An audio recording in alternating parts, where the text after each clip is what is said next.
Fala galera, Dizascope, Jonatas Leônio, por aqui para mais um Divinamente Podcast, porque nós queremos aprender a pensar e sentir como Jesus. Tudo que acontece aqui no Dizascope tem o objetivo de te deixar mais parecido com Jesus, de preparar você e a igreja para ser mais parecido com Jesus. Inclusive aqui na nossa mente também, para a gente ter saúde mental.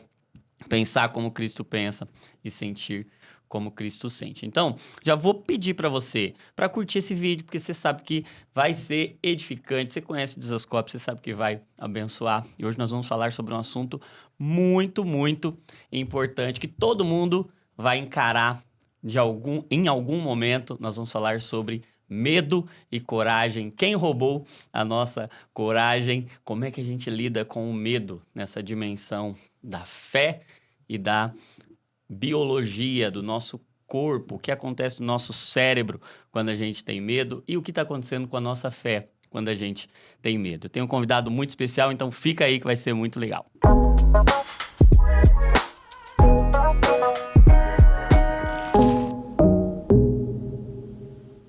Vitor Fontana, meu amigo. Doutor Jonatas, tudo bom? Que privilégio, hein? O privilégio é meu, eu acompanho o seu trabalho, sou fã, pô. Ah, eu sou seu fã há mais tempo. Talvez. E eu acho muito legal. Eu admiro muito a forma como você traz a teologia profunda para o chão da realidade, né? Você consegue A ideia é essa. trazer de lá de baixo da profundidade para que se torne acessível. E eu me sinto muito contemplado, muito edificado pelos seus vídeos. Poxa vida, para mim é uma honra. Quando eu estive aqui com o Douglas aqui no Dizascope, uma coisa que eu comentei com ele que eu admiro muito em todo o ministério que o Dizascope faz, e é impressionante como melhorou e aumentou isso ainda, que é o Douglas consegue comprar brigas sem brigar. Uhum.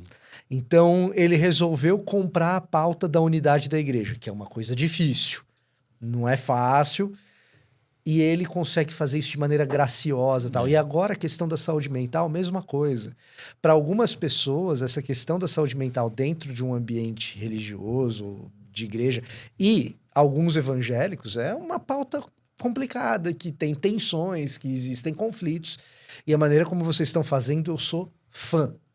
Que legal. Vamos produzir conteúdo propositivo. A gente compra briga, mas a gente não briga. Eu acho isso fantástico. Que legal. E é um assunto que a igreja precisa muito, né? Eu não tenho dúvida. A igreja Eu não tenho carece. dúvida disso.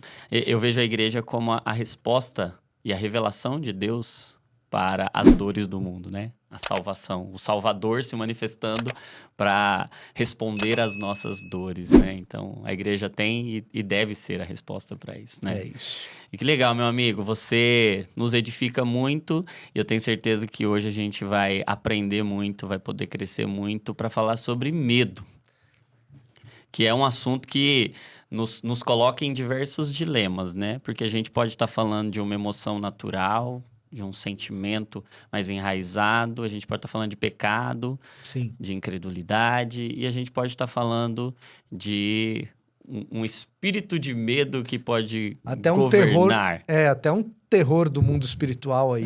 Esse espírito de medo. E como é que a gente separa essas coisas? O que você pensa sobre isso, meu amigo? Eu acho que a primeira coisa que a gente tem que ter em mente é que não é fácil fazer essas separações.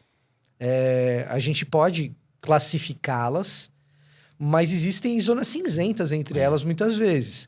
E se a gente souber que não é fácil, isso pelo menos nos ajuda a estar mais atento. Uhum. Tudo que a gente sabe que não é fácil, tudo que a gente sabe que, opa, esse assunto aqui é um assunto mais complicado, esse assunto exige mais raciocínio, esse assunto exige que a gente delibere mais, aquela coisa bastante do dedicar pensamento. Toda vez que a gente ataca um assunto dessa maneira, a gente tem chances maiores de ser bem-sucedido.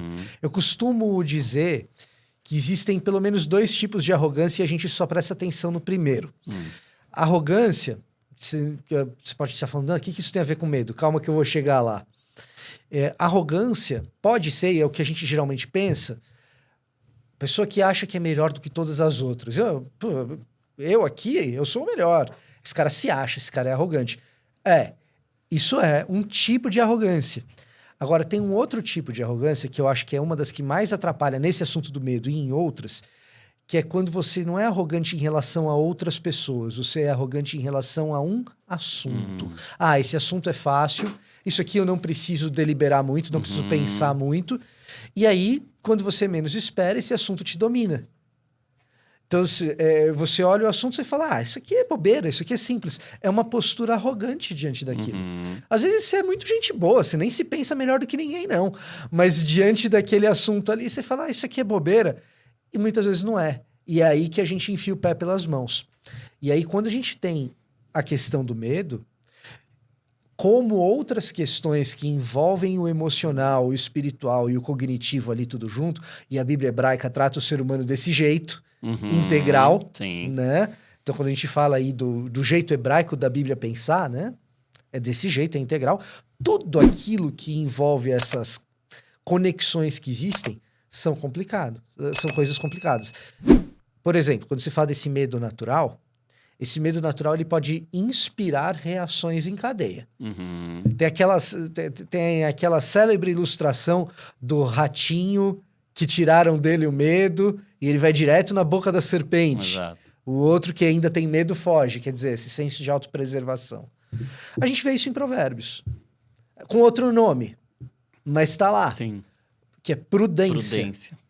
Tá lá, você vê isso no livro de Provérbios o tempo todo. Prudente vê o mal e se esconde. Perfeito, né? Isso é uma coisa recomendável, é sábio. Tudo que está em Provérbios são recomendações de abraçar a sabedoria e correr da tolice, né? Então, se tem uma recomendação ali, é sábio você reagir a esse instinto de autopreservação, né? Agora, existe outra coisa que é como a gente se aproveita desse instinto e como outras pessoas se aproveitam para que esse senso de autopreservação que a gente tem faça com que a gente produza resultados para eles. Gente que nos manipula para a gente ter medo. E esse senso de autopreservação vira um outro negócio que afeta comportamentos.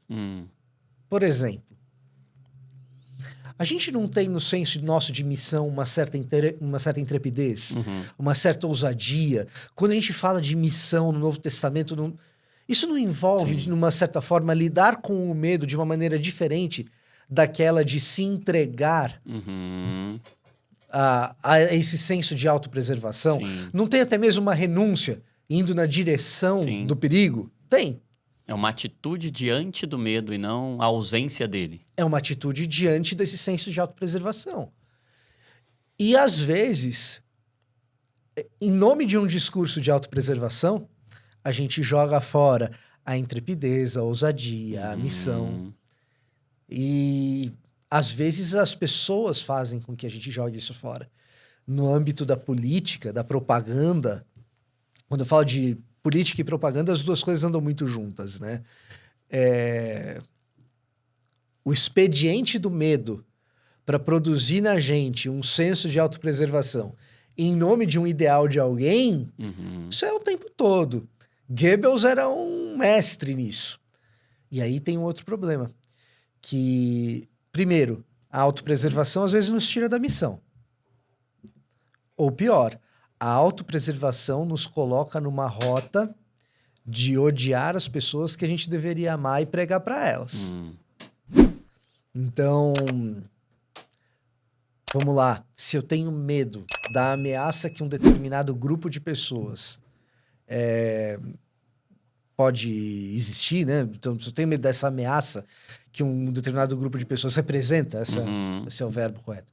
Né? Se eu tenho medo de um determinado tipo de ameaça que um grupo de pessoas representa, é muito rápido, é muito fácil eu deixar de ter autopreservação em relação a isso e passar a ter ódio a esse grupo de pessoas. Porque uma coisa é você lidar com a ameaça.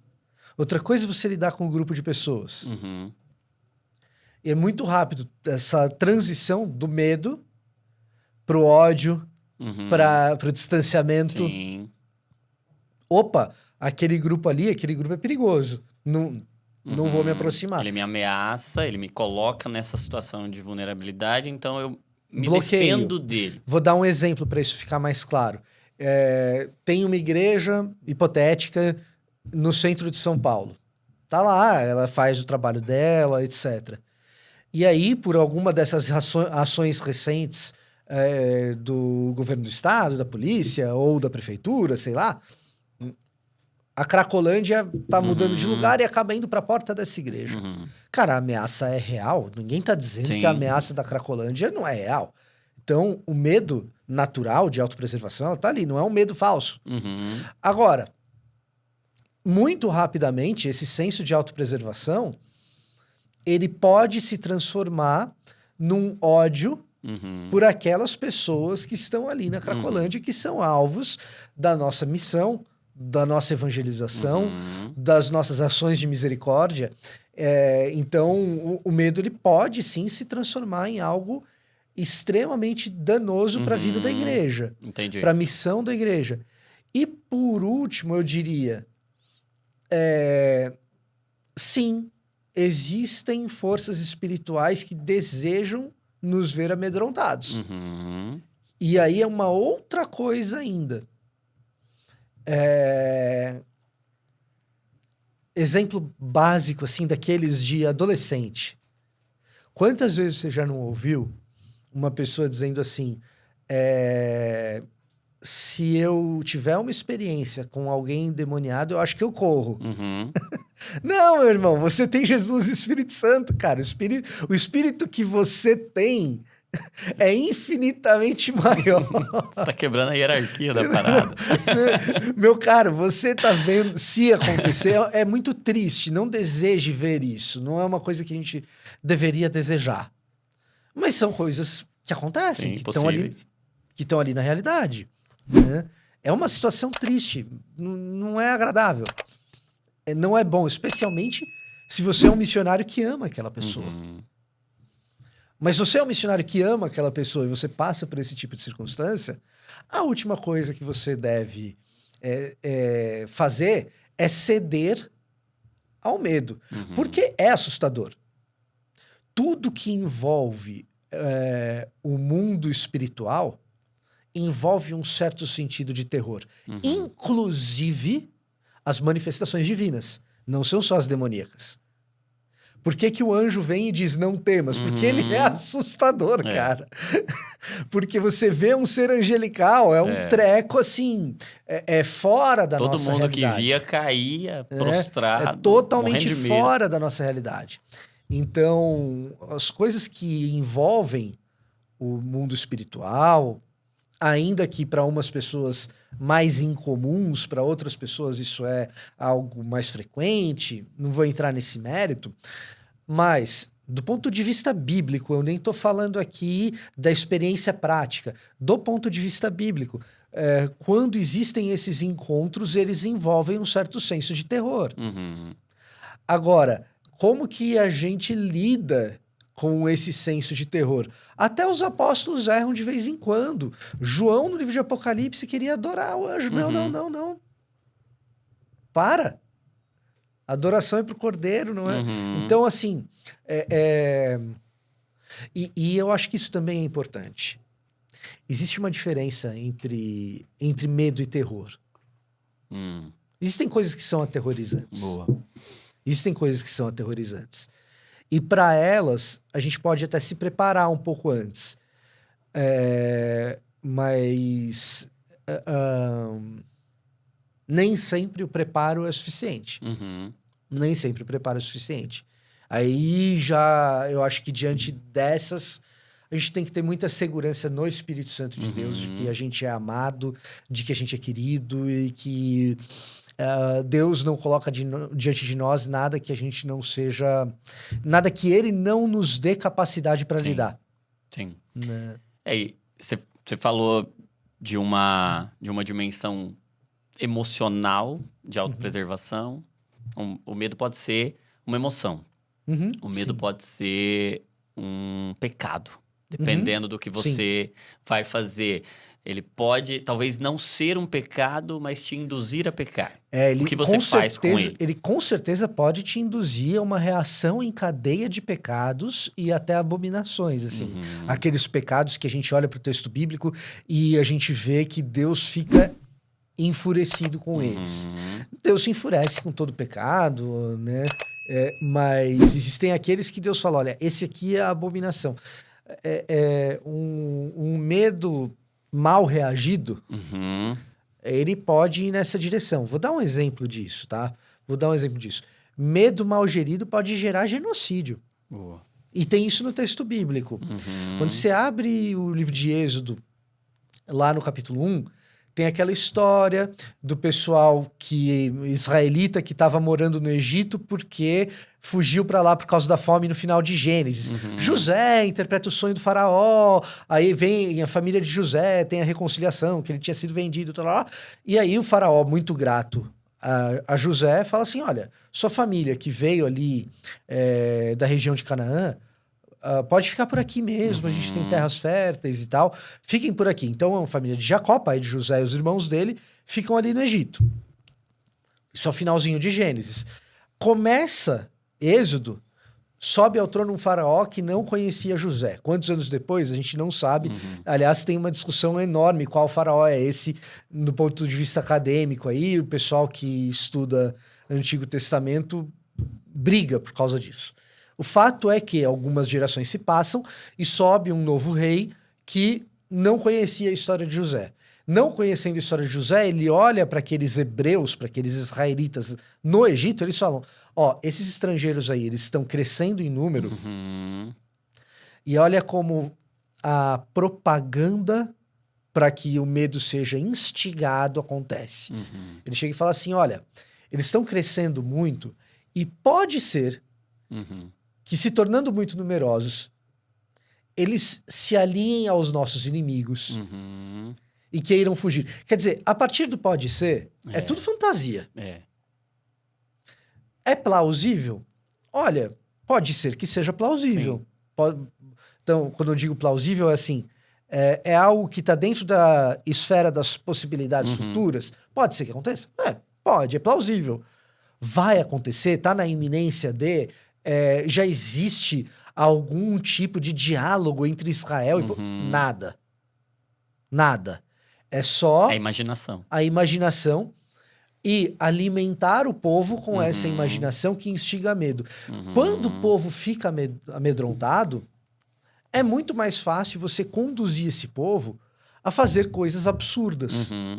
Porque o povo enxerga uma ameaça e, sendo uma grande ameaça, então tudo bem você negociar a moral. Você não consegue convencer, nem na antiguidade, nem hoje em dia, um povo inteiro a praticar genocídio de bebê. Um monte de bebê nasceu, mata todos. Cara, é contra o ser humano você pegar um bebê e matar. Tá? É uma coisa que... Não precisa de um código de ética muito elevado para entender isso. Tá? Você pode ter infanticídio em condições excepcionais. Então, existem condições tribais excepcionais em que você tem infanticídio. Nasceram gêmeos. Isso é maldição, tal. Mas não é que... Isso já é uma coisa difícil, mesmo no ambiente tribal. Não pensa que o cara que tá lá na tribo sacrifica criança feliz. Não é essa a ideia. Mas existe, ok.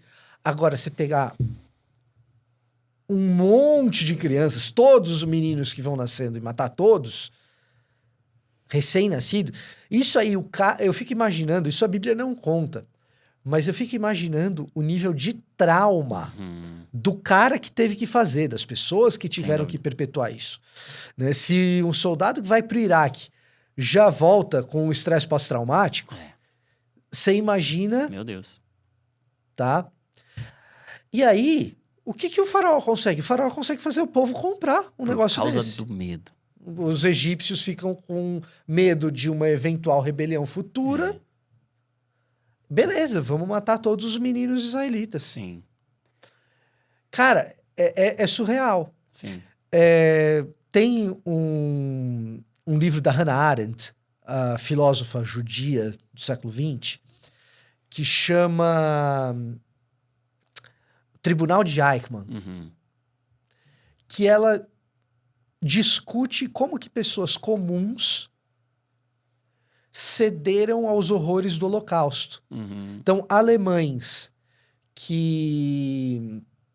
O cara tinha uma profissão normal, ele era motorista de ônibus, ele era padeiro, ele era contador, ele era executivo, ele era alguma coisa... Nem soldado o cara não era. E de repente ele é recrutado pelo exército alemão e ele tá lá praticando horrores contra o povo judeu durante o Holocausto. Não só contra o povo judeu, porque durante o nazismo houve violações de direitos humanos para tudo que era lado. Não era só... O povo judeu é o que a gente tem de representatividade numérica maior. Uma das questões que Hannah Arendt coloca é isso. O judeu ele era percebido como essa ameaça. E aí a gente consegue personificar um pouco melhor numa história recente nossa, como que o medo de um determinado grupo de pessoas se transforma em ódio. E se transformando em ódio, se transforma em um conjunto de comportamentos que são para Deus abomináveis.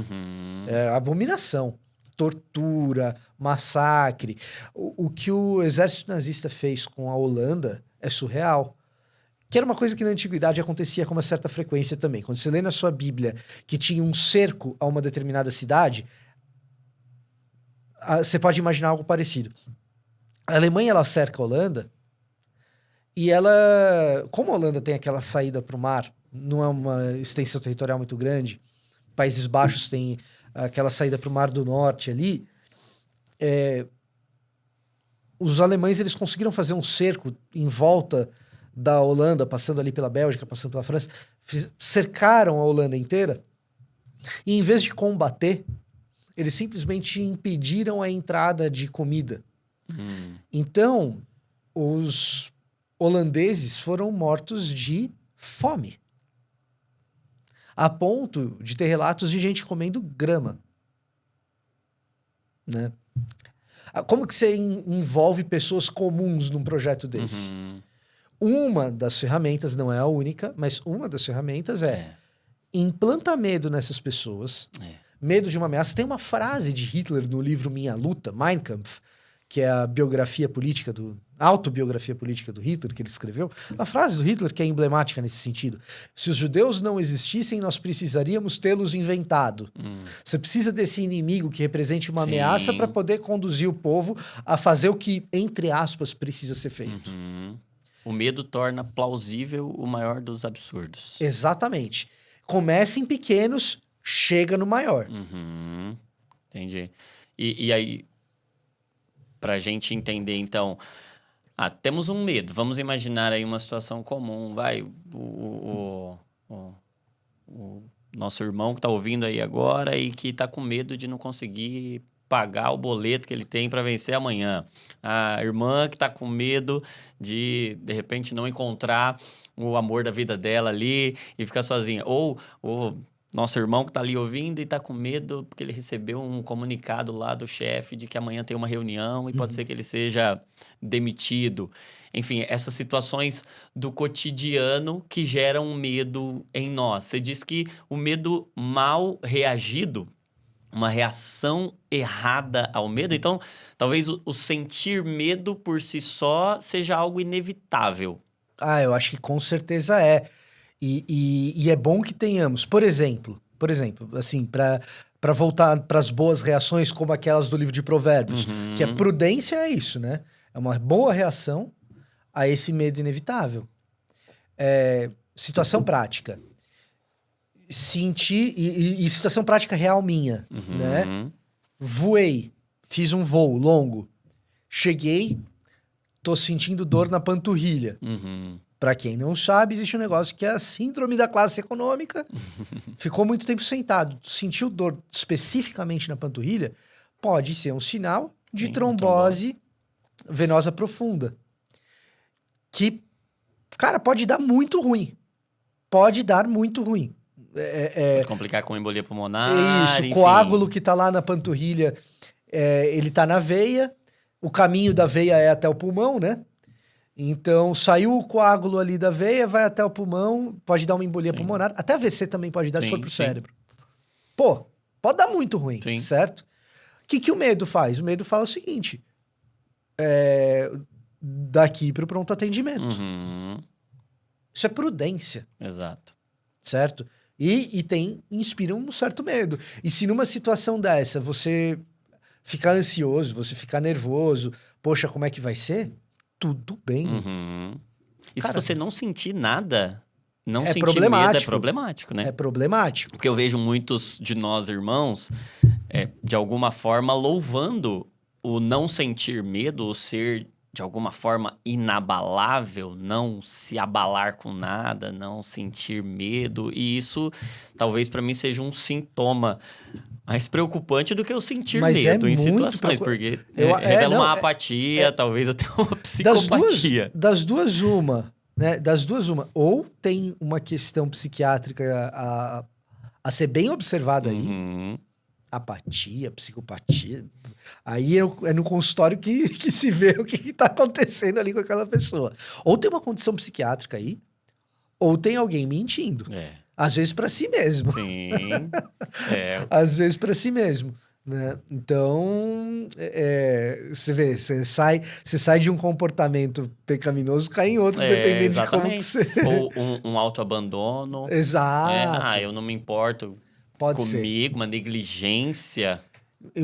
Uma negligência desse tipo que pode levar a caminhos depressivos que são Sim, perigosíssimos. Sim, exato, né? exato. Então, sentir medo por si só, Por si só, não. ele não é um problema, ele pode ser uma matéria-prima da prudência, Isso. da Agora, virtude. falando do cara que tem um boleto para pagar, falando de alguém que tem um parente na UTI, Uhum. Preocupações legítimas. preocupações legítimas. Eu acho que tem algumas coisas que a gente pode sim dizer. A primeira delas é que o texto bíblico, em especial Jesus, ele nos garante que o Deus que nós temos é um Deus amoroso. Uhum. Que o Deus que nós temos é um Deus que, no meio das nossas aflições, nos encontra nelas.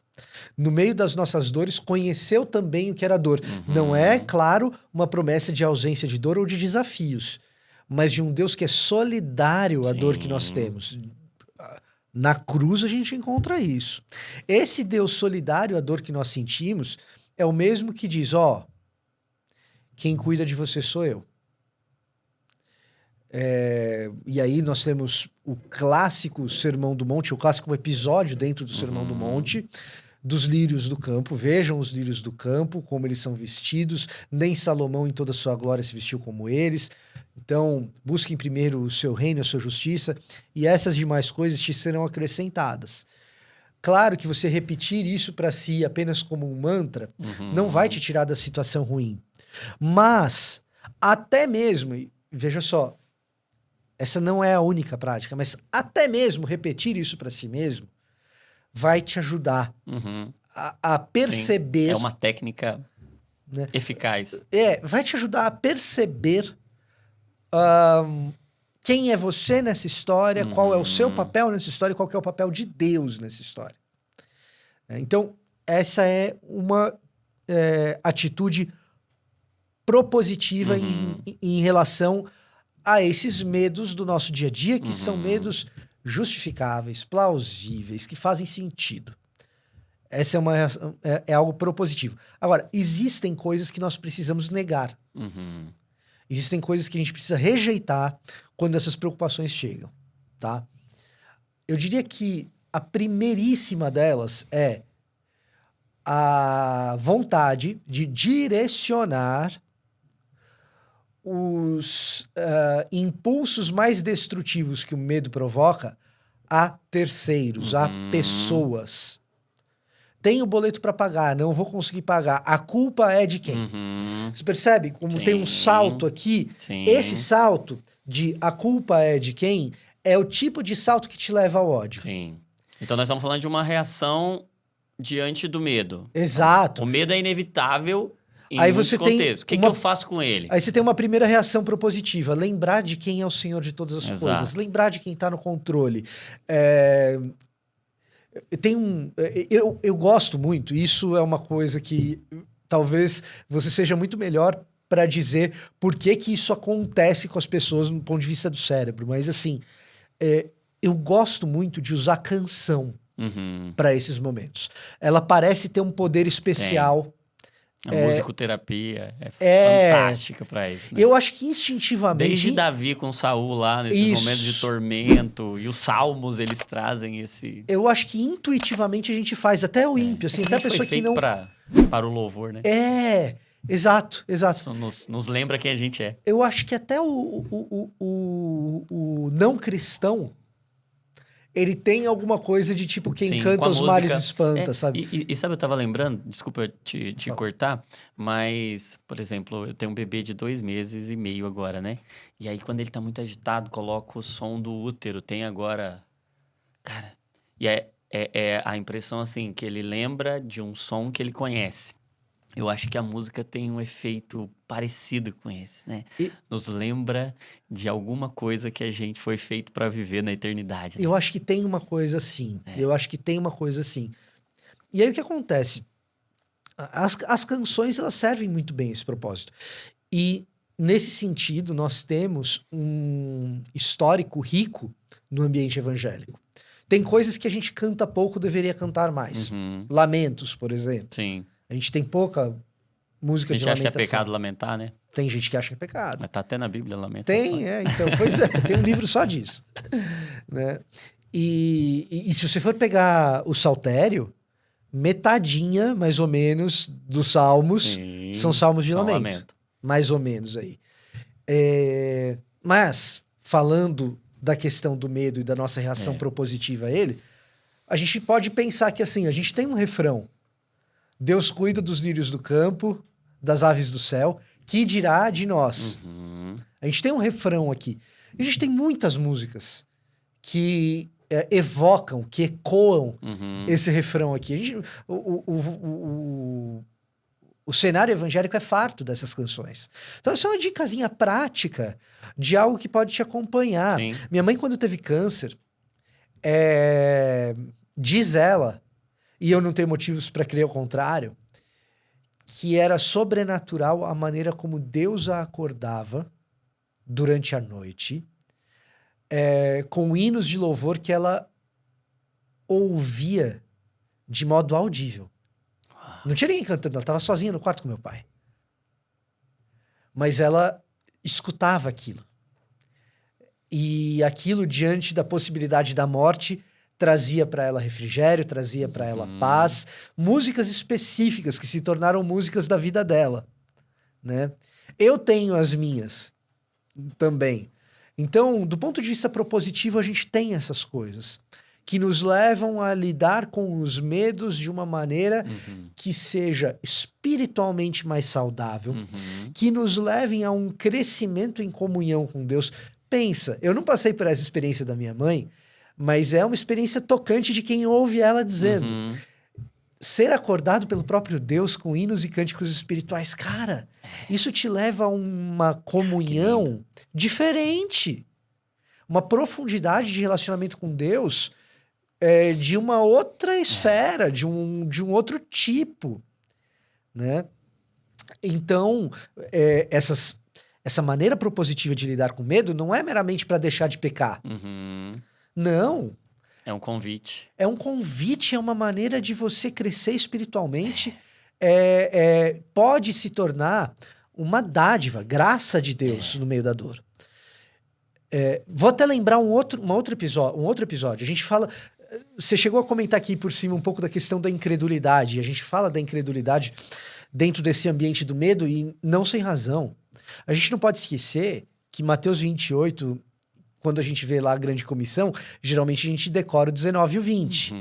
Portanto, vão e façam discípulos de todas as nações. E antes desse portanto.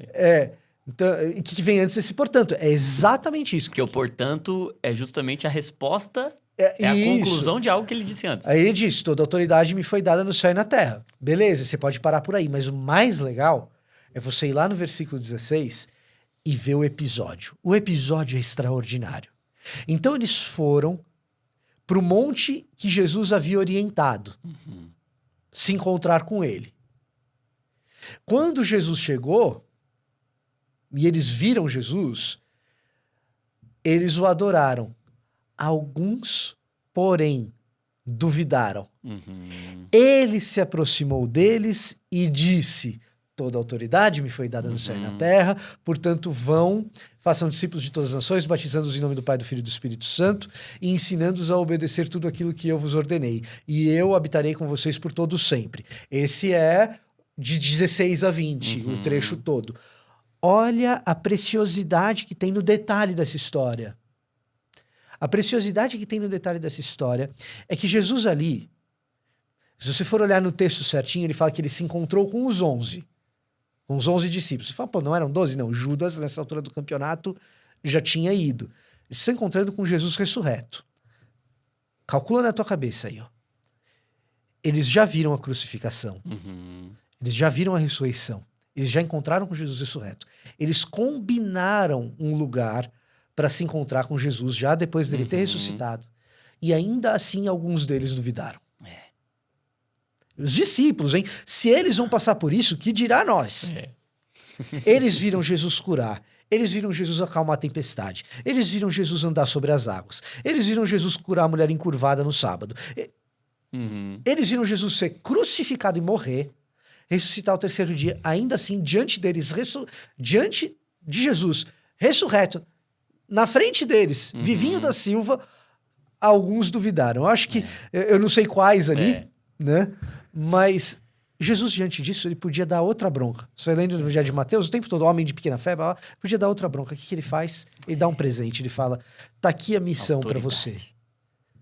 Tá aqui a grande comissão. Você tá com dúvida? Olha, o presente que eu te dou, o chamado de Deus para a missão não foi numa grande demonstração de fé dos discípulos. Foi quando eles estavam com o coração cheio de dúvida. Então, até mesmo diante do medo que provoque uma incredulidade, Deus é um Deus dadivoso, gracioso, que está ali querendo nos presentear com algo de mais profundo, com algo de mais extraordinário. E a grande comissão, então, é dada a esses discípulos nesse momento, que eles duvidaram quando não tinha motivo nenhum para duvidar. E aí, assim, quer sair da dúvida? Faz discípulo. Quer sair do medo? Ensina esses caras a obedecerem. Quer encontrar comigo? Toda vez que vocês encontrarem com alguém pela rua, derem de comer, derem de beber, pregarem o evangelho, não é a eles que vocês estão fazendo, é a mim. Quando vocês estiverem em missão, vocês vão encontrar comigo. Então, esse senso de encontro, foi isso que minha mãe passou ali no leito, na cama dela. É um senso de encontro. E esse encontro gracioso com Deus, diante do medo, diante da incerteza, diante da dúvida, isso nos traz um outro tipo de relacionamento. Um outro tipo de comunhão. Então, assim, quando você faz isso, meio que automaticamente você repele a ideia de querer botar a culpa nos outros pela situação que te provoca medo. Automaticamente você está em missão, é outra cabeça. Você muda a sua visão acerca do medo de talvez uma armadilha que te prepararam para um convite que Deus está te fazendo para um encontro muito mais profundo. Eu acho que passa muito por isso, Jonatas, a gente ter convicção no coração. E é uma convicção aprendida, ela não vem assim, ela não é fácil. Mas ela é uma convicção aprendida, mas uma convicção no coração de que Deus não é um carrasco, cara. Deus não é um carrasco. O pecado tá lá, ele odeia o pecado. Ele odeia o pecado porque o pecado te atrapalha, porque o pecado te leva à morte e ele te ama. Então, se ele te ama, é claro que ele vai odiar uma coisa que te mata. Então, quando a gente vê Deus enfurecido, no texto bíblico, a gente vê Deus enfurecido, a gente vê Deus do alto da sua glória, é claro que existe uma fúria ali que é em relação à sua própria glória, a própria glória divina, de dizer, eu sou o dono da criação que deveria estar sendo adorado. Claro que isso existe. Mas existe também a preocupação de um pai amoroso que vê esse desvio de conduta, esse desvio de pensamento, que vê esse distanciamento e diz: essa minha criança amada vai sofrer por causa disso.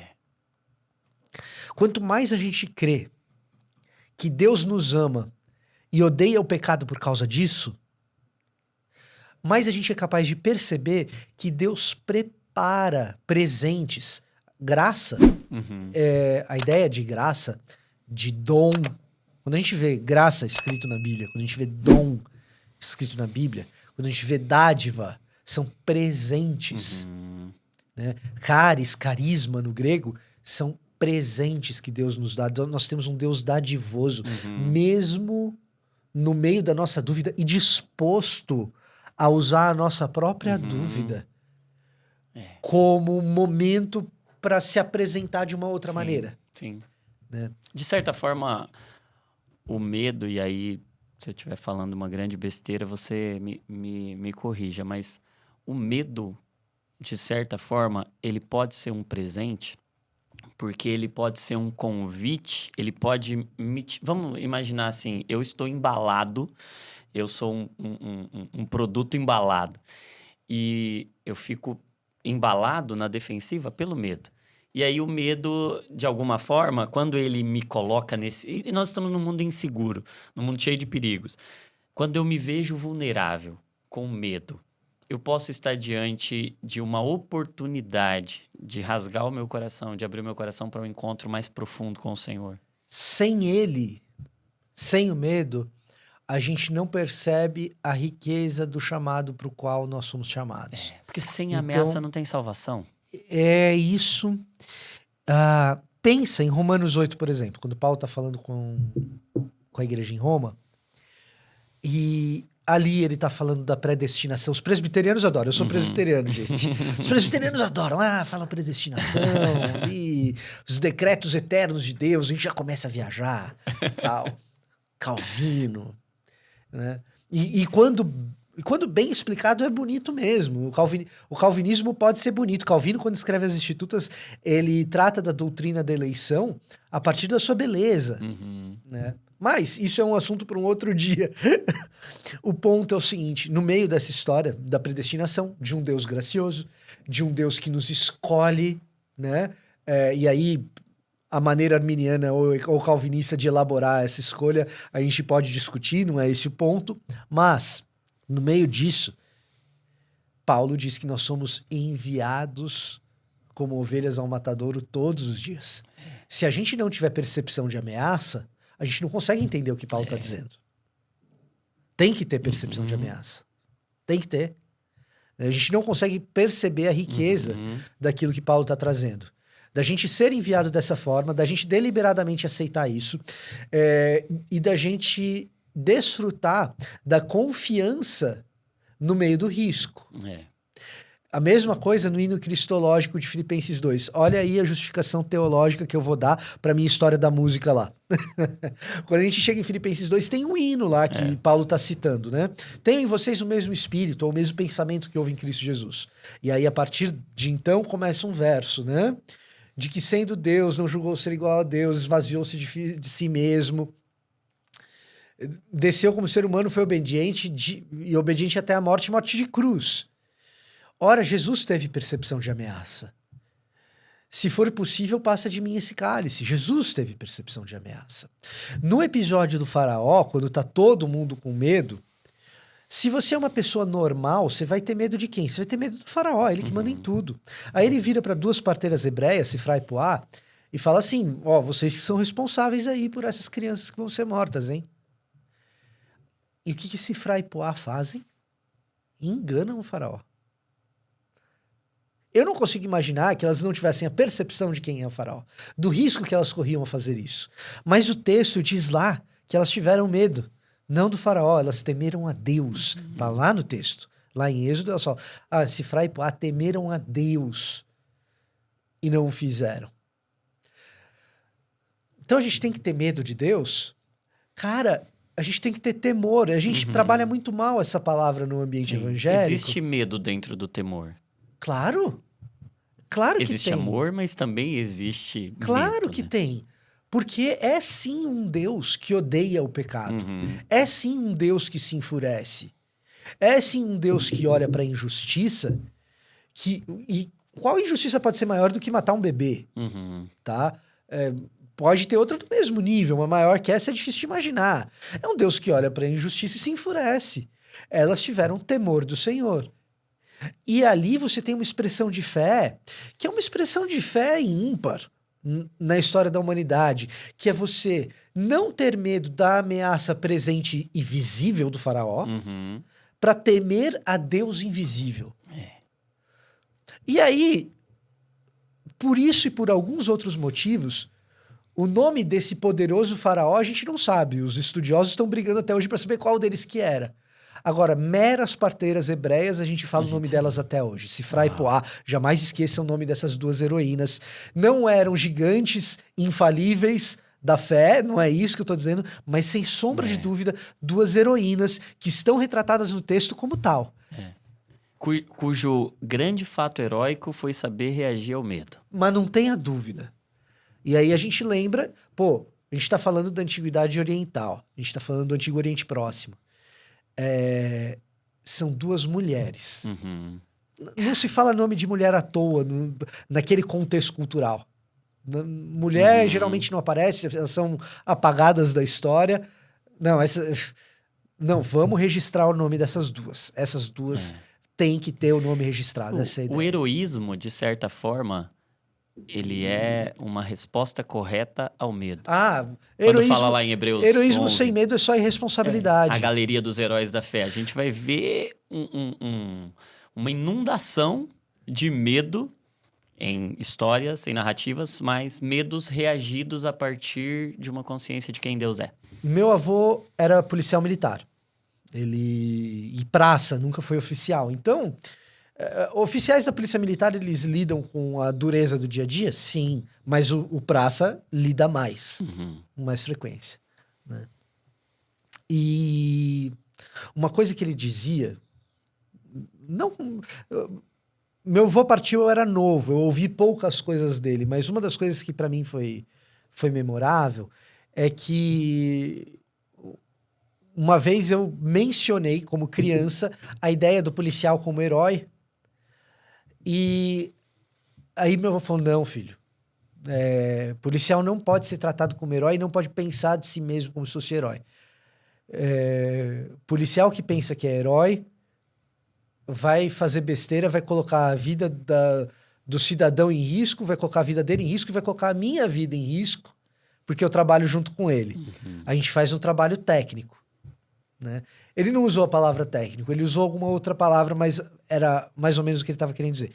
Esse herói que meu avô tinha na cabeça, do que ele estava pensando? Ele estava pensando dessa pessoa desprovida de medo. Desprovida de medo. Né? Eu continuo achando que meu avô era um herói na medida em que ele chega como policial numa cena e ele impede algo ruim de acontecer. Como tem algumas histórias dele. Eu continuo pensando nele como herói dessa forma. Mas o heroísmo, de fato, que ele exerceu ali é o heroísmo de ser estritamente técnico no cumprimento do seu dever. Que é o quê? É uma reação prudente diante do medo. O medo tá lá. É uma interpretação do medo. Exatamente. Agora, o ausente de medo é o cara que coloca todo mundo em risco. A gente acha que esse cara é corajoso, é nada. Sim. Ele é um irresponsável.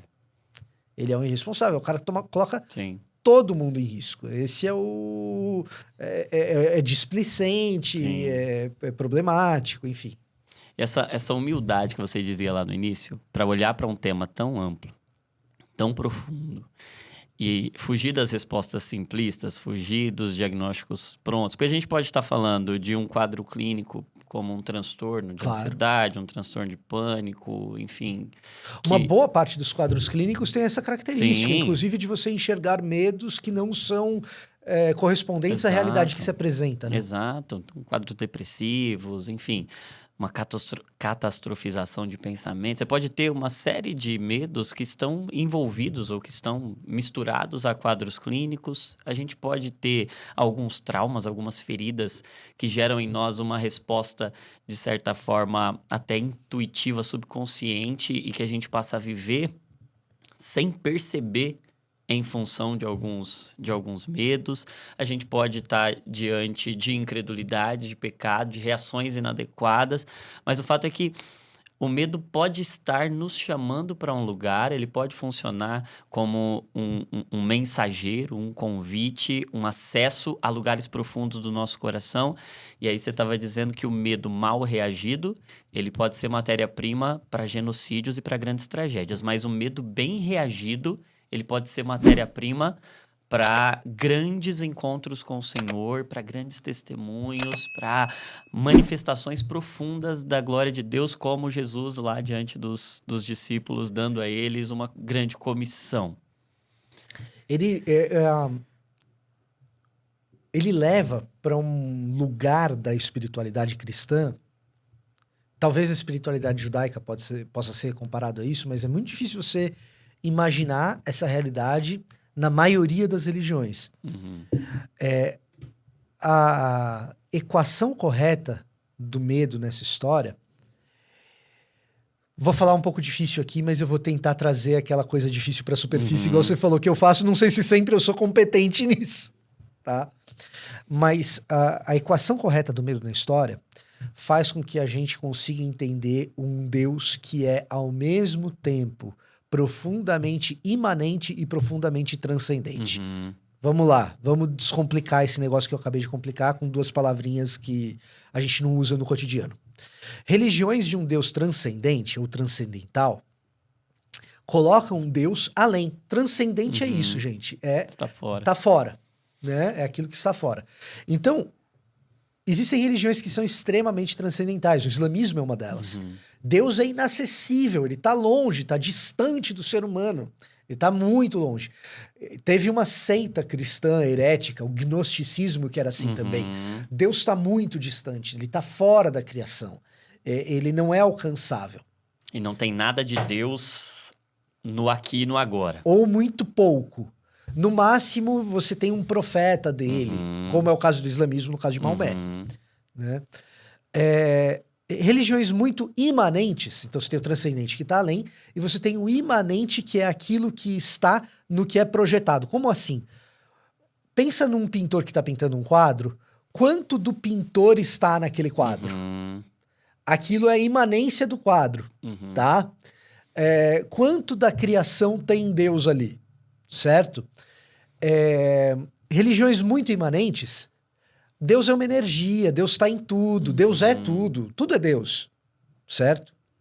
E você sempre vai ter, em maiores graus, religiões que são mais imanentes, religiões que são mais transcendentes. O cristianismo, ele é único nesse sentido, o judaísmo chega perto de você ter um Deus que ele é profundamente outro, totalmente além, inatingível, Senhor do universo, Santo. totalmente transcendental e santo.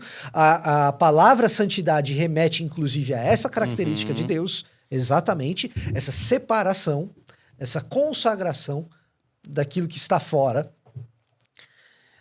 E ao mesmo tempo que ele é transcendente, ele habita. Isso é um negócio... Então, você tem isso no Antigo Testamento, então o judaísmo carrega essa noção com o Levítico, com o tabernáculo, depois com o templo, existe isso no judaísmo. Agora, isso é a centralidade da espiritualidade cristã, porque em Cristo, Deus caminha sobre a terra como ser humano, se faz imanente. Emanuel, Deus conosco. Exatamente. E o medo, ele te coloca, assim, a correta percepção de como lidar com o medo te coloca na condição de interpretar isso melhor. Por quê? Porque o medo, ele faz com que você consiga perceber amor num Deus temível. O amor da imanência num Deus temível da transcendência. Uau. É o medo que faz você conseguir se colocar nesse lugar de, pô, eu tenho medo, Deus é temível. Mas é fantástico como mesmo temível ele me ama. O temor, a jogada do temor é essa. Não é temor porque Deus é um carrasco, como eu disse anteriormente. É temor porque ele é temível. Porque quando ele fala, a terra treme. Porque quando ele pisa, você tem trovões e tempestades. Né? Ou o contrário, né? Quando ele pisa, a terra treme. Quando ele fala, nós temos trovões e tempestades. É temível, claro que é. E me ama. Então, a correta equação do medo, ela coloca a gente nessa condição de poder experimentar esse Deus amoroso que é temível. Talvez temível de tão amoroso que é. Talvez temível de tão amoroso que é. Uau, tem um versículo em Salmos que é bastante conhecido. Se você nunca ouviu, vai ouvir pela primeira vez hoje. Mas assim, diz o tolo em seu coração, não a Deus. E às vezes a gente usa esse versículo para chamar todos os ateus de tonto, né? Ai, ó, todo ateu é tonto, né? Todo ateu é idiota, alguma coisa do gênero. O contexto não é bem esse. Quando você olha o contexto ali, em torno dessa afirmação que o tolo diz no seu coração que não há Deus, é porque, não existindo Deus, eu posso fazer o que eu quero, do ponto de vista moral. Eu posso me comportar da maneira que eu quiser. Tendo Deus, existem limites para mim. Exatamente. O que é isso? Isso é temor. Sim. Temor que olha para o pecado e diz, cara, tem um determinado ponto do qual eu não posso passar. E aí, de novo, eu insisto porque não importa quantas maneiras isso seja repetido, eu tenho a sensação que na igreja evangélica isso ainda é insuficiente. Deus odeia o pecado porque o pecado traz morte. Deus odeia o pecado porque ele te prejudica. Proteção. Como ele te ama, ele não pode amar aquilo que te prejudica. Então ele vai odiar o pecado. E falando agora até, enquanto você falava, eu lembrava de um texto que talvez o contexto para mim seja muito esse. O texto de João, primeira carta de João, quando ele diz que no amor não há medo, porque o perfeito amor lança fora todo medo, porque o medo pressupõe castigo. Eu vejo muitos irmãos usando esse texto justamente para demonizar o sentimento, a emoção do medo, porque não, no amor não há medo, então você agora... 1 João 4,18. Você agora não deve ter essa experiência do medo, porque agora Deus te ama, e se Ele te ama, você agora não deve mais sentir medo. Como é que você vê esse texto e essa equação do amor de Deus? Exato. É muito importante você trazer esse versículo, porque ele é o grande texto prova que pode ser usado para minar toda essa argumentação que a gente montou. Então, se a gente não entende esse texto, a gente pode dizer, não, peraí, isso aí tudo é muito bonito, mas olha aqui. Tem um texto aqui que está dizendo isso. Tem um texto explicitamente claro dizendo que não é para ter medo, porque no amor e no amor de Deus não vai ter. Então, o que esse cara tá falando? Ele é um herege. Bom, primeira coisa, a gente tem que entender que palavras têm campo semântico. O que é campo semântico? Uma mesma palavra ela pode significar várias coisas. Para dar um exemplo disso em João, já que a gente está falando de 1 de João, João faz isso. Se você usa João 3,16, você vai ver lá que Deus amou o mundo de tal maneira que Deus... E aí depois você pega a 1 de João, em 1 de João, Deus odeia as coisas do mundo. Você fala, peraí. Não amem o mundo, não as coisas que no mundo há. Exato. Uma mesma e antes que alguém queira puxar essa carta, no grego é a mesma palavra também, é cosmos nas duas, tá? Então, no grego é a mesma palavra também. Por quê? Porque as palavras têm campo semântico. E dentro do campo semântico, em contextos diferentes, elas significam coisas diferentes. Abri um jornal da década de 90, no caderno de saúde, o cara tá lá falando de AIDS, ele tá falando da probabilidade de você contrair o vírus HIV e ficar com a doença da AIDS se você tiver múltiplos parceiros. Só, nossa, múltiplos parceiros ali, é mais fácil você contrair o HIV, testar soro positivo e tal, legal. Mudei do caderno de saúde e fui pro caderno de esportes. Romário nega a briga com Edmundo. Não, Edmundo é meu amigo, ele é meu parceiro. Significa que... Significa que Romário e Edmundo tinham um caso? Claro que não. A mesma palavra, contextos diferentes, significam coisas diferentes, tá? Então, quando a gente vê no amor não existe medo, antes o perfeito amor lança fora todo o medo, É precisamente essa noção de um Deus totalmente transcendente que não tem imanência nenhuma. Pode se aproximar.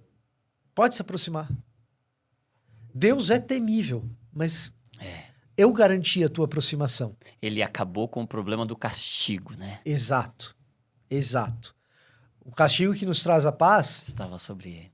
Isaías 53. E é isso que ele diz lá, né? Porque o medo pressupõe castigo. Né? Perfeito. Então, esse daí, você não vai ser castigado. Tá? Pode se aproximar. Venha. É temível. Existe razão para identificar essa possível ameaça. A ameaça foi totalmente consolidada contra o corpo do próprio filho. Uhum. Pode vir. É precisamente porque você reconhece o tamanho dessa ameaça que você valoriza o tamanho do sacrifício que o filho fez. Pode vir. O tamanho dessa distância que você pode valorizar. Tem uma musiquinha que o pessoal já nem canta mais de tão velha que é. Às vezes canta, né? Mas eu acho que todo evangélico mais velho ouviu, né? Aquela música do Eu Sei o Sentido do Natal, Brilha em Mim, lá, né? Como as canções marcam a gente. As canções, elas têm um papel importante. Né? Tem um trechinho dela, é uma frase. Por teu sangue precioso eu ouso entrar. Minhas sombras da alma vêm dissipar. Mas isso aqui é de uma felicidade poética do cara que escreveu. Esse verso. Por teu sangue... É precisamente essa imagem de 1 João 4,18.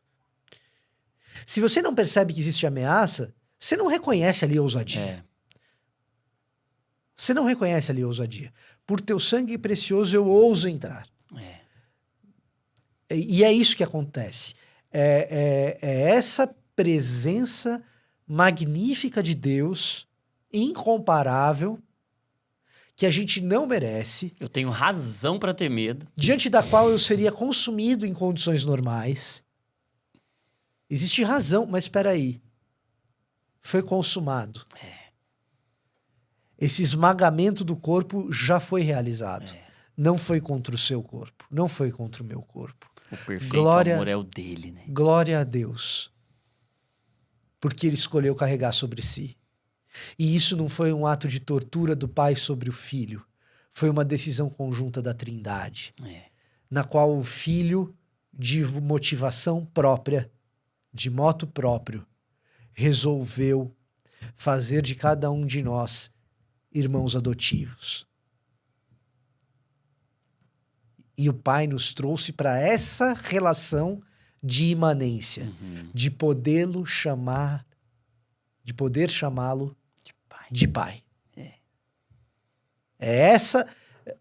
Se a gente não tem noção do temor, do quão temível do que o medo representa, a gente não valoriza o tamanho do milagre que é poder chamar Deus de pai. O texto de Hebreus 10, ele usa também essa expressão, né? Tendo ousadia agora por causa do véu que foi rasgado, por causa do corpo, por causa do sangue de Jesus, tenham, pois, ousadia para entrar por esse novo e vivo caminho. Então, é ousadia, é ousado, é uma superação do medo, não é uma ausência de medo, é uma superação do medo pela fé no sangue de Jesus que tira agora essa distância. Não é que ela não existe, é que ela foi preenchida pelo sangue de Jesus. Quando eu falo que tem isso na espiritualidade hebraica, quando eu falo isso que os judeus também têm, né? Pode não ter no sentido do Messias, que é completo, que traz o cumprimento de tudo isso na lei, né? Mas quantos são os salmos que não refletem essa ousadia? Esse atrevimento? O salmista reclamando ali com Deus. O salmista sendo honesto, sendo sincero com Deus. Quanta ousadia não precisa. E aí, essa é outra coisa que enriquece a nossa relação. Da gente perceber que toda vez que a gente se coloca de joelho é um ato de atrevimento. É uma ousadia. É uma ousadia. É uma vitória contra o medo. Se não tem a percepção de medo, você não está valorizando o teu momento de oração como É você uma deveria. superação. Você está fazendo isso de forma ritualística, dobrando seus joelhos ali. É É isso. religiosidade se não tiver encharcada de sentimento. Né? E essa é a ideia de temor. Ah, então eu quero passar a separar as duas palavras. Não vou mais falar de medo, vou falar que eu tenho temor. Se funciona assim para você, tudo bem. Uhum. Mas saiba que precisa ter essa noção É. de ameaça. Existe um medo dentro do temor. O temor é maior do que um medo, mas ele não é menor.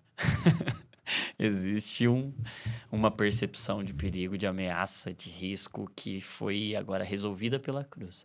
Mas eu acho até interessante, você falava de salmos, né? Eu amo também estudar os salmos, até faço a salmoterapia, né? E eu acho lindo como a Bíblia nos encoraja a não negar emoções.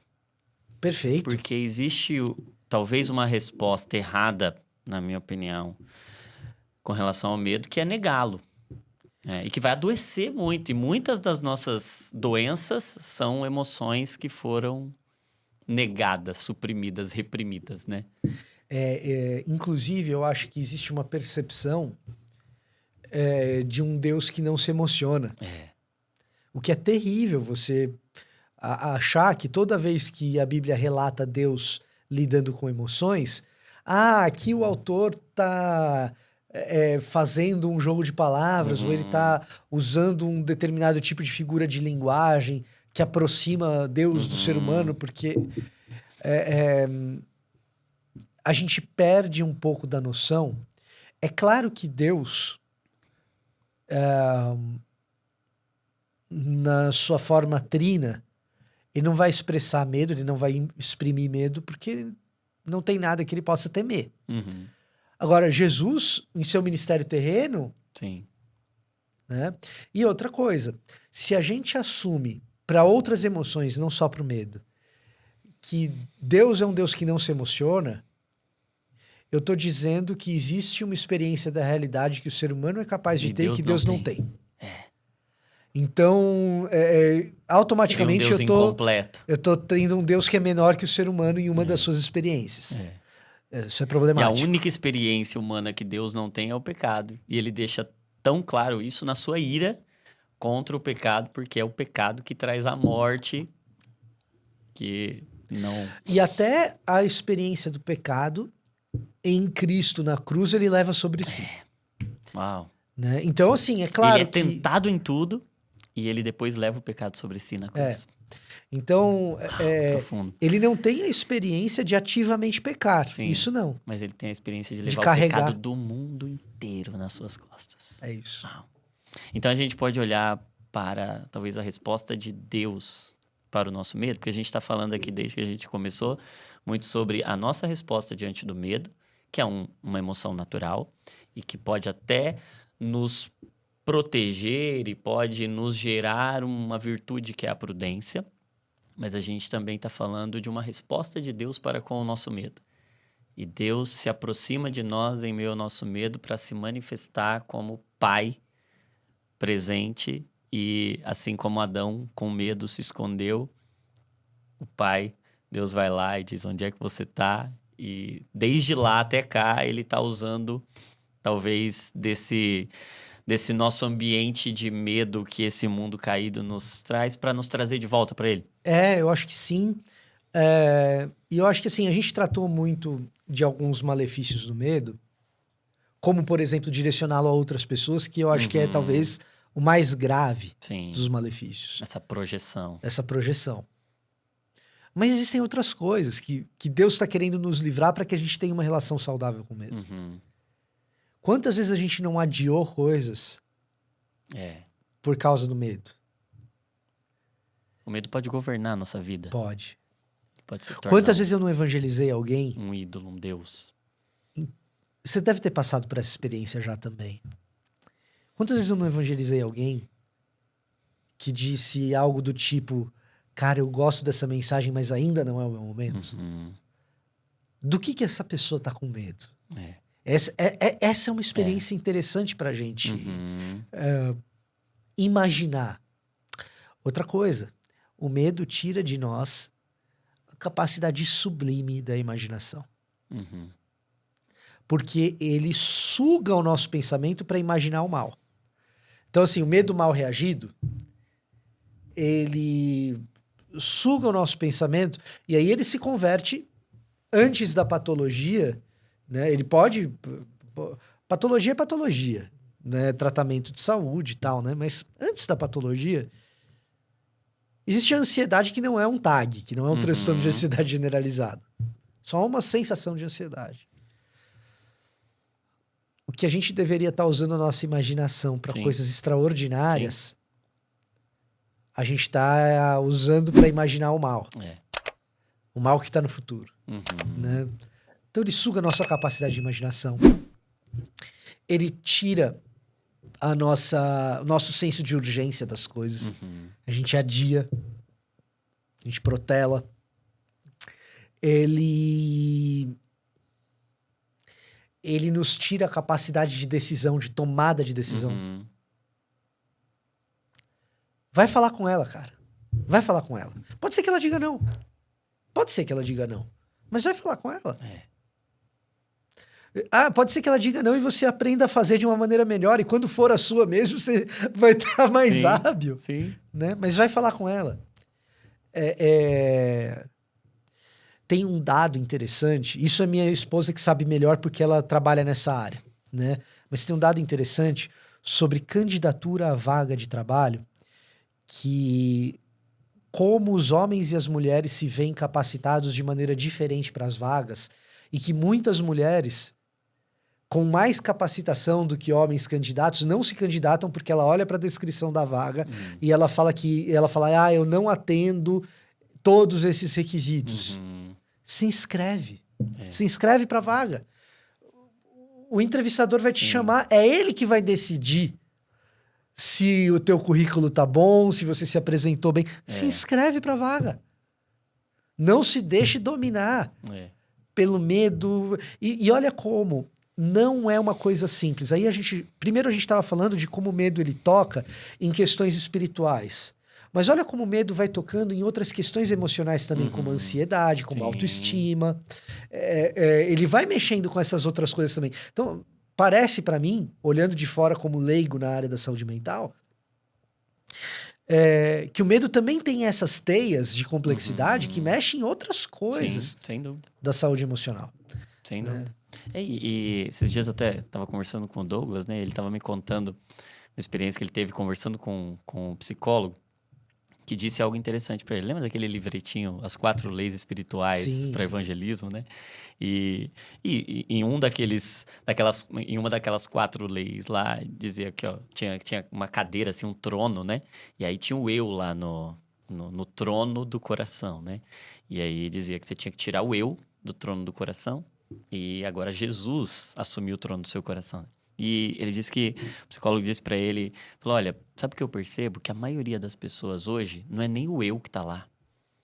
Quem tá lá no trono do coração é o medo. E o eu tá servindo ao medo. O eu tá embaixo da cadeira, fazendo tudo que pode para que aqueles medos que governam a vida não sejam desagradados ou afetados. Doutor, né? A quantidade de conteúdo que a gente vê suprindo de maneira quase que um Tilenol, uma Novalgina para essas questões, porque não vai na causa, vai no sintoma.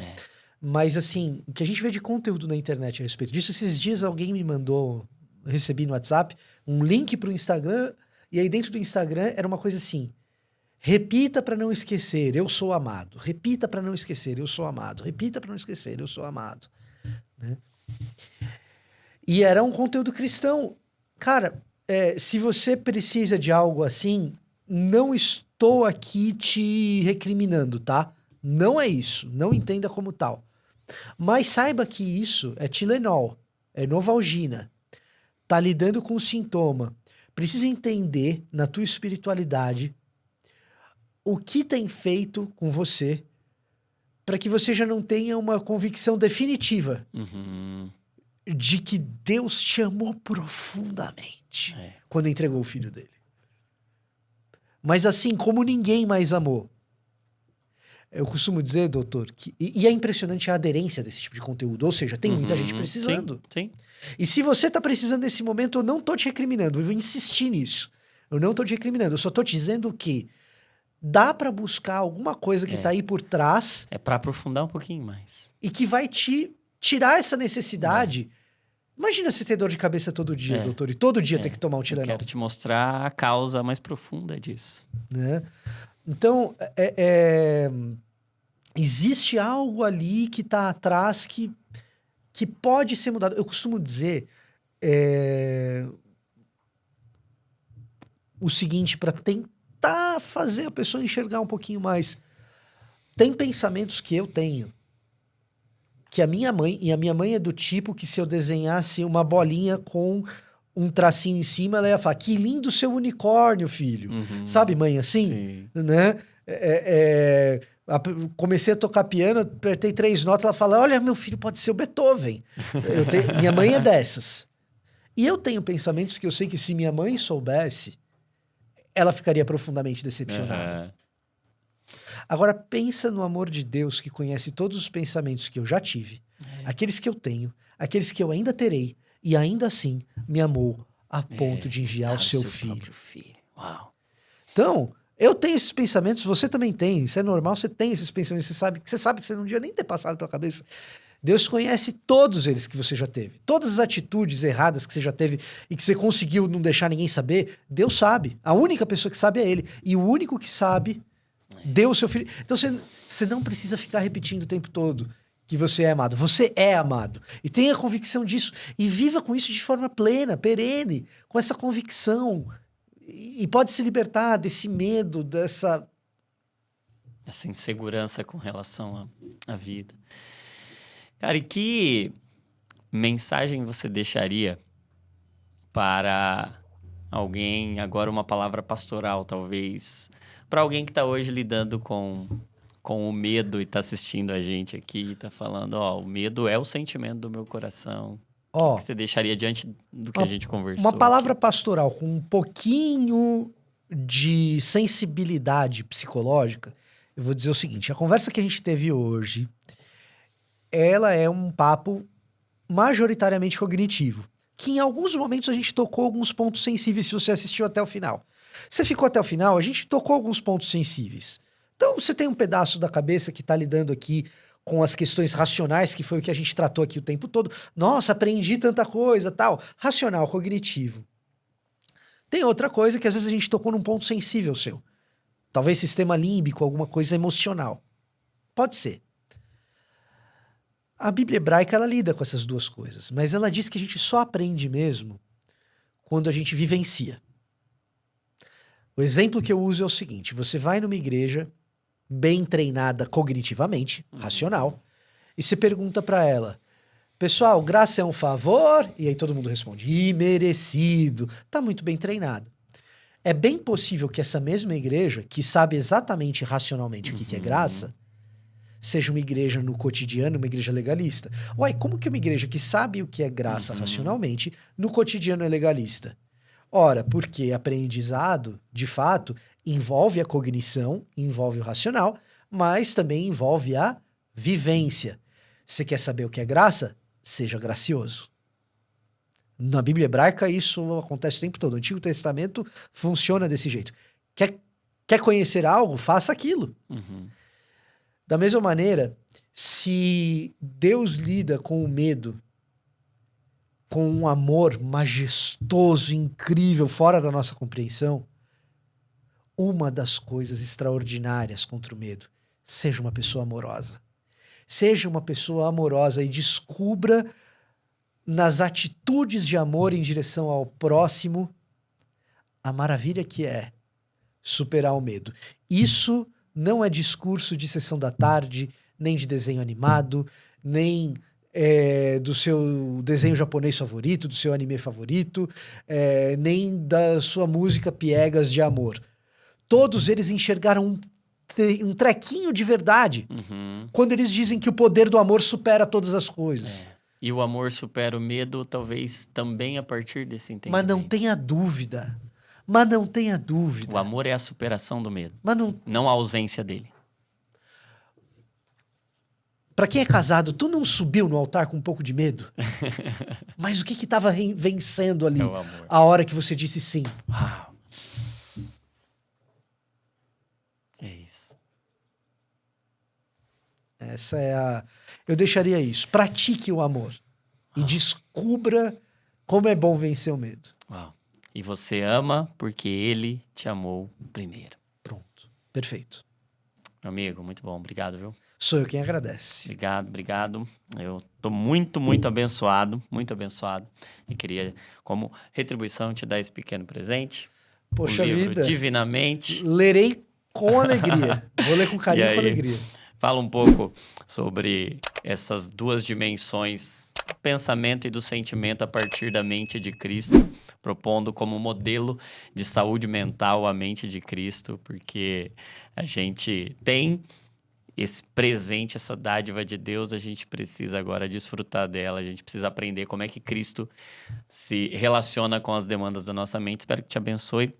Certamente. Você me abençoa demais. Estou dizendo aqui de público que já disse para muitas pessoas no secreto, no privado, nas mesas. Você me abençoa muito. Obrigado. Eu tenho certeza que hoje abençoa a vida de muita gente. Se você foi abençoado, pede assim, ó, aí nos comentários. Parte 2, que aí o Vitor Fontana vai ficar encorajado a vir. E escreve aí também qual foi a parte que mais te abençoou. Se você quiser gravar de fato essa mensagem, escreve aí: o amor supera o medo. Eu tenho certeza que isso vai te abençoar. Essa mensagem é uma mensagem de graça, uma mensagem do favor de Deus, da paternidade de Deus para encontrar você. Não é isso, meu amigo? É isso aí. É isso aí. Fala Eu aí. que fico muito grato pelo convite. Para mim foi um prazer, uma alegria. Ah, que alegria nossa, meu Deus do céu. E ó, não esqueça, se você ainda não deixou aí o seu comentário, deixa o comentário. Curte o vídeo para ele alcançar o máximo de pessoas. Se inscreve no canal se você ainda não é inscrito, porque tudo que acontece aqui tem o objetivo de te deixar mais parecido com Jesus. Não esqueça, toda emoção é um convite para oração, para esse lugar de encontro. Saúde mental é pensar o que Cristo está pensando, sentir o que Cristo está sentindo, porque você é uma cópia de Jesus. Deus te abençoe e até o próximo Divinamente Podcast. Obrigado, meu amigo.